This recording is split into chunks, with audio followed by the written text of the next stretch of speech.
Hello, welcome back to the continuing series on Grand Duke Dmitri's diaries. We're still in 1906. He's 14 years old, and we're still in January. And today we have the diary entries for the 19th and 20th,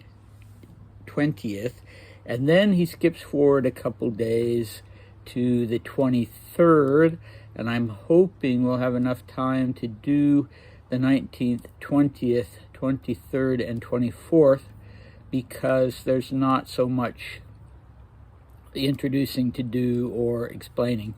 So it's pretty straightforward. So I will start with the entry of the 19th. I walked so much today. It's amazing. It seems like it was more than 3 hours.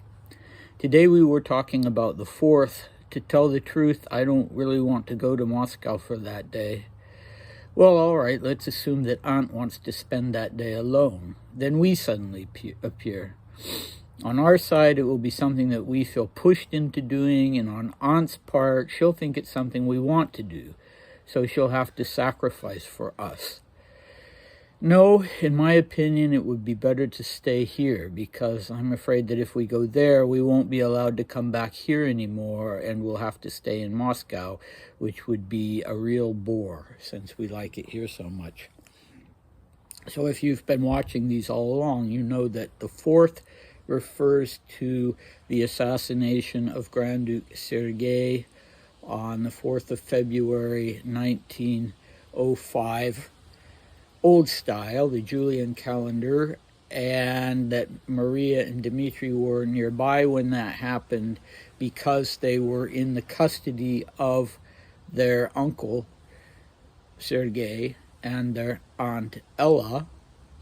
And after this happened, they were sent to live in St. Petersburg, well, actually in Tsarskaya Selo, a suburb of St. Petersburg where the emperor and empress lived. And that was undoubtedly partly for their safety, because nobody knew if there would be other assassination attempts in Moscow. And partly, I think, just to put them in more of a family environment, because their aunt was now not only a widow, but she was also taking holy orders and starting her own order of Russian Orthodox nuns. So Dmitri is quite worried about this, and we'll hear more about this later. He does not want to go to Moscow, and the we he talks about is he and his sister, and he mentioned in a previous diary entry that he was he didn't like going to memorial services because he'd been forced to go so many of them when his uncle died, and in the midst of that traumatic time. And here he also says quite explicitly that the main thing he's worried about is that if they go to Moscow, their aunt won't let them come back to she won't let them return to St. Petersburg. She'll insist that they continue to live with her in Moscow. And they both really like living in St. Petersburg / Tsarskaya Selo. They're happier there. That's something that we'll learn more about why that would be the case. But at any rate, he's also thinking that maybe she wants to spend that day alone. And it's one of these situations that we all encounter where we suspect that another person really would prefer not to have us as a house guest or some other thing, but we're afraid that that person is compelled to make us feel like he or she or they do want us. And the irony is that we, for our part, don't even want to be staying there.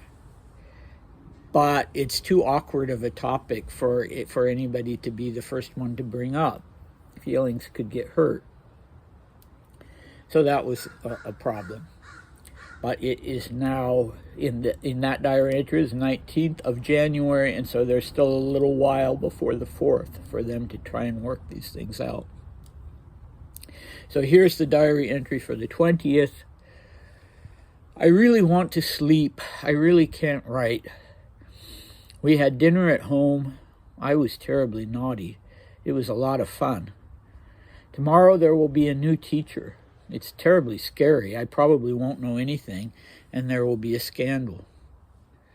Today I had lunch at Uncle Nicky's, and the adjutant on duty, Nerod, had lunch with us too. I like him a lot, and he told us such interesting things about Constantinople. I also really like his eyes. They seem to glow. Monsieur Welter came in the afternoon to give me a lesson. He was very pleased with my essay. In the evening at 5:30, Borya and I went sledding. It was terribly fun. Today I heard the cry of an owl for the first time. A rather unpleasant sound. It's like they scream in a particular way. So full of pathos. Phew, how unpleasant. Okay, so that's that diary entry. When Dmitri says that he was being naughty, what he usually means is that he was clowning around, which he loved to do, which you'll see many, many more specific examples of. He certainly overuses the word terribly, usually strashna. He says that word over and over again also as an adult. Also ujasna, so you can translate ujasna is terribly or horribly. Strashna can be terribly or horribly, but it can also be frightfully, because it literally comes from the word strach, for fear. But he just means, yeah, it's more in the sense of how we in English would say terribly or frightfully, but frightfully is now a little quaint. Maybe it's more British. So I always ask myself when I'm doing a translation if I want to consistently use that word, frightfully, or, yeah, it's one of those issues that make translation more of an art than a science. Okay, so Nerod. Nerod was a member of the suite, and he was on duty that day with the Tsar, and so Dmitri got a chance to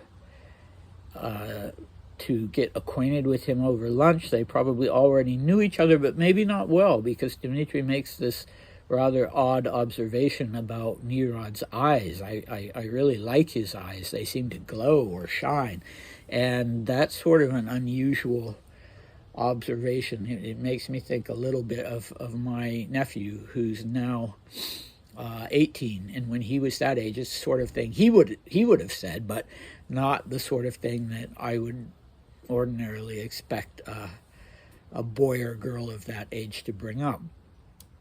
But Dmitri was an interesting boy, and he was observant in some interesting ways. If you're surprised that he uses the word Constantinople, then I can tell you that that's ubiquitous in the Orthodox world, that Istanbul is referred to as Constantinople, and I'm not going to comment further on that. That's just the way it is. Borya, if you recall, was the Laming's little boy who was probably around 8 years old, 8 or 9, and Dmitri obviously enjoyed playing with him. So that day they were out sledding. And I've only come across, I haven't read so much of Grand Duchess Maria's writings, Dmitri's sister, but I've come across only one reference in her teenage writings, one reference to Borya. She's writing a letter to her husband-to-be, the Swedish Prince William, and she refers to Borya as the fat boy. And it's something like, oh, the fat boy just came into the room. So maybe she was just annoyed at him in that moment, or maybe she didn't like him in general. Maybe she was maybe she was jealous that, and I wonder if Dmitri ever was, that the Lamings had their own son, and that Borya had a real mother and father. Or maybe she didn't like the fact that Borya and her brother were close to a certain extent. Now that the reference to the owls which, that rings a bell with me, because when I used to take my dogs on a walk at night, it was more convenient, and we would go out to a sort of wooded area where there were great horned owls, and they really do make a very eerie noise that sometimes sounds like a scream. And it's seasonal here. Seems like it's in the fall mostly that I hear them, but maybe I'm wrong about that. I don't remember specifically. I just remember that at a certain time of year that I hear them making those noises. And so maybe when Dmitri says that he heard the cry of an owl for the first time, maybe he meant that was for the first time that winter. But it may also have been the case, since he lived in Moscow mostly, and in the vicinity of Moscow, it may also have been the case that it was the first time he heard an owl. He was out at night sledding. And it's quite a sensitive comment for a boy that age to make, that the owl's scream is so full of pathos. And it bothers me. It bothers him. He uses the word unpleasant twice. So, another example of the reason why I find him interesting. So, Nirod, whose eyes glowed or shone in some unusual way, according to Dmitri, was a count by the name of Fyodor Maximilianovich, and his nickname was Teo, and Dmitri would, in years to come, when he was an adult, he would refer to him as Teo, but at this time they were on a different footing, and Nirod was about 34 years old and apparently had just recently been to Istanbul or Constantinople, and he will reappear in Dmitri's diaries after the revolution in 1931, 1932, and 1940. Diaries or letters. I haven't made a note here to distinguish whether they were diaries or letters. I think actually in the case of Nirod, probably letters. Okay, do we have time? I think we have time for one more diary entry. So here it goes. This is the diary entry for the 24th. I lunched with Uncle Nicky. Chakraban lunched with us. He's leaving tomorrow, and Vorontsov lunched with us too. I had a terrible laughing fit again. For some reason, I seem to have these fits in front of Vorontsov. This is the second time I almost died laughing in front of him.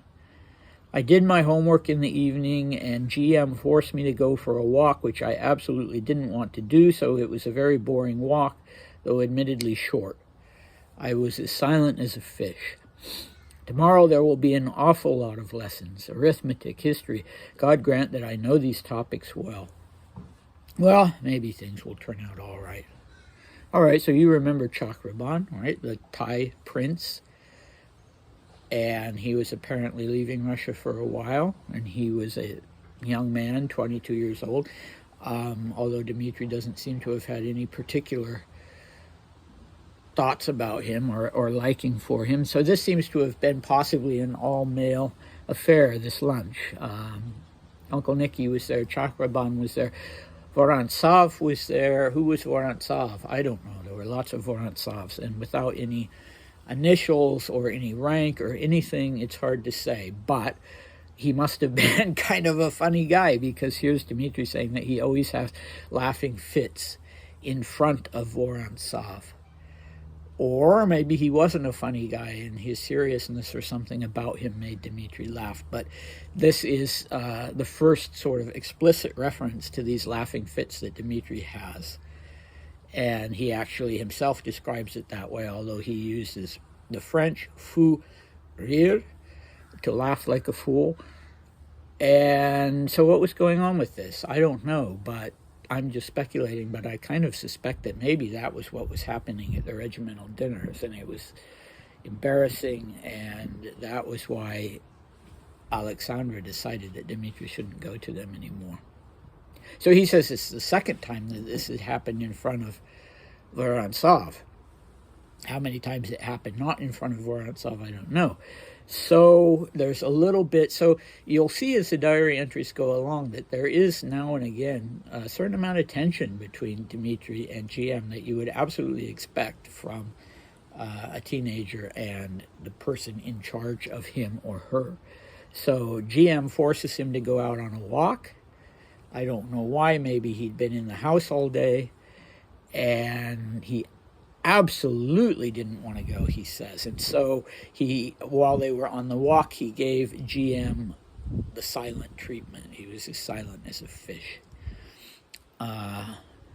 Okay, and he mentions his lessons, and that's about it.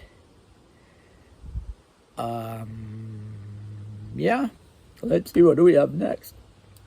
We have the end of January. We have only 2 relatively short diary entries for January. Short but interesting. Some other members of the imperial family will be mentioned. Grand Duchess Olga, Grand Duchess Ksenia, and Grand Duke Alexander Mikhailovich. And yeah, I hope you'll come back for that. Bye.